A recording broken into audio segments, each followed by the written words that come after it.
মৌমাছিকে ভয় পায় জঙ্গলের রাজা সিংহ। মৌমাছির তাণ্ডবে দৌড়ে পালায় হাতি। তবে ভয় পান না বাঁকুড়ার সুখ মোহাম্মদ ওরফে মৌমাছি মানব। উল্টে মালার মতো করে মৌচাকে ঢুকিয়ে দেন নিজের মাথা। এ যেন তার কাছে একটা খেলা। মৌমাছির কামড়ে প্রাণ ওষ্ঠাগত হয়ে যায় সাধারণ মানুষের, তবে কিছুই হয় না সুখ মোহাম্মদের।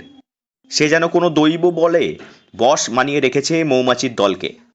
বাঁকুড়ার মৌমাছি মানবের গল্প খবরে সম্প্রচারের পর দিকে দিকে ছড়িয়েছে সুখ মোহাম্মদের নাম।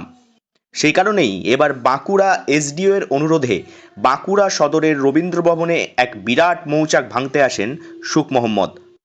তবে মৌচাক দেখলেই যেন ভিতরের শিশুটি জেগে ওঠে তার। আগেরবারের মতোই এবারও করে বসলেন এক দুঃসাহসিক কাণ্ড। গলায় মালার মতো করে পরে নিলেন মৌচাককে।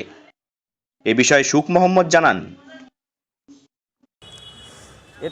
এটা তো আস্তে আস্তে হয়েছে, কিন্তু এটা এই যে মৌমাছি আমার কামড়ও দিচ্ছে, মানে কামড়ালে কিছু হবে না। এটা আগেও বলেছি, আমি এখনও বলছি, হুলগুলো এখন আছে, দেখতে পাচ্ছেন, মানে শরীরে হুল ফুটানো আছে। তো এটা ধীরে ধীরে হয়েছে। আর কতগুলো মৌমাছির কামড় সহ্য করতে পারে?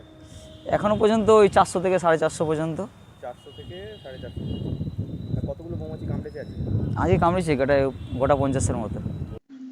ঘটনাস্থলের চারিদিকে ভন ভন করছে মৌমাছি।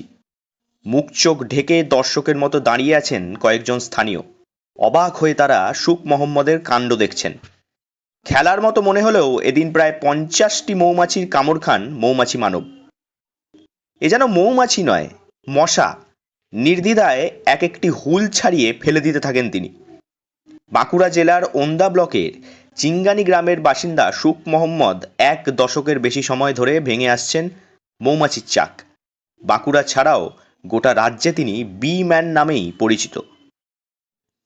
সদ্য মৌচাক ভেঙে মৌচাক থেকে পাড়া মধু খেয়ে স্থানীয় বাসিন্দা তুফান পাত্র বলেন,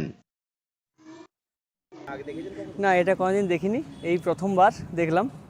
আর এত সামনে থেকে কোনোদিন মৌমাছির কাছেও যায়নি, এই প্রথমবার জীবনে, ফার্স্ট টাইম। আপনাকে কামড়েছে? না, আমাকে কামড়ায়নি, একটা দুটো হয়তো কামড়েছে, বুঝতে পারছেন? আমি বুঝতে পারছি না। ভয় লাগছিল? ভয় তো প্রচণ্ড লাগছিল, প্রথমবার। আর মধু টেস্ট করলেন আপনি? মধু খুব সুন্দর, এরকম মধু কোনোদিন পাওয়া যাবে না। এত সুন্দরভাবে দাদার সাথে থেকে এত সুন্দর মধু খেলাম। মৌমাছির ভূমিকা অপরিসীম এবং মৌমাছির কারণেই হতে পারে কৃষির উন্নয়ন, বললেন বাঁকুড়ার সুখ মোহাম্মদ।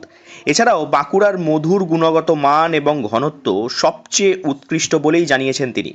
মৌমাছি এবং মধুর সঙ্গে এই যুদ্ধ এবং প্রেমই যেন সুখ মোহাম্মদকে বাঁকুড়ার মৌমাছি মানব বলে সুপ্রতিষ্ঠিত করে তুলেছে। বাঁকুড়া থেকে নীলাঞ্জন ব্যানার্জির রিপোর্ট, লোকাল 18 বাংলা।